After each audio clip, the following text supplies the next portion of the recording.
I want to bring in our senior writer, Zach Lowe, into this conversation. Yeah. Zach, you are plugged in Brooklyn. What is the most important thing to look at as we're all sort of weighing this trade request? Well, look, the most important thing is always Kevin Durant and what this means for Kevin Durant. And I think it's too early right now, at least for me, to say what this means for Kevin Durant. But let's go back. Here's what the Nets are at risk of right now.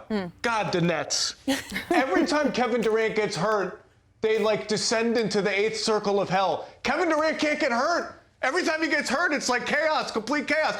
They traded a bunch of stuff for James Harden, all their young players, all their picks for James Harden. Hooray! Then they traded James Harden for Ben Simmons, who currently is giving them basically nothing, and some draft picks too. Now they may be in a position where they have to trade Kyrie Irving for pennies on the dollar. Because remember, in June, not long ago, Kyrie Irving made a whole drama about how he might not opt into his contract, and he was willing to work with the Nets on a sign-and trade, and nobody was really all that interested in signing and trading for Kyrie Irving. So guess what? He opted in, and he said, I'll see you in the fall. By the way, 2 weeks ago, he made a comment about how this year was different with Kevin Durant injured because the Nets had no halfway-in guys in their locker room. No halfway-in guys, okay?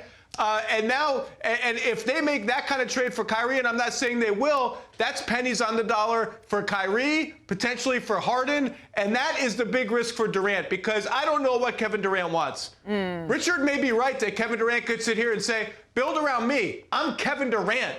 Just give me surrounding talent that makes sense. I'll make it work. I'm that good. But there comes a time when the surrounding talent just isn't good enough, and the Nets are on the brink of once again becoming this sort of unsalvageable situation. And it's just shocking that we're here because this team won 18 out of 21 games. Yeah. Like yesterday.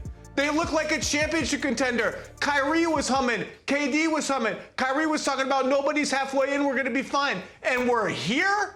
We're here? Yeah. 2 weeks after that halfway in comment, we're here? I wonder why. It's about the extension. It's about the money. And with apologies to Kyrie Irving, he has not been nearly reliable enough for 4 years now for the Brooklyn Nets to give him the kind of contract extension that he probably wanted.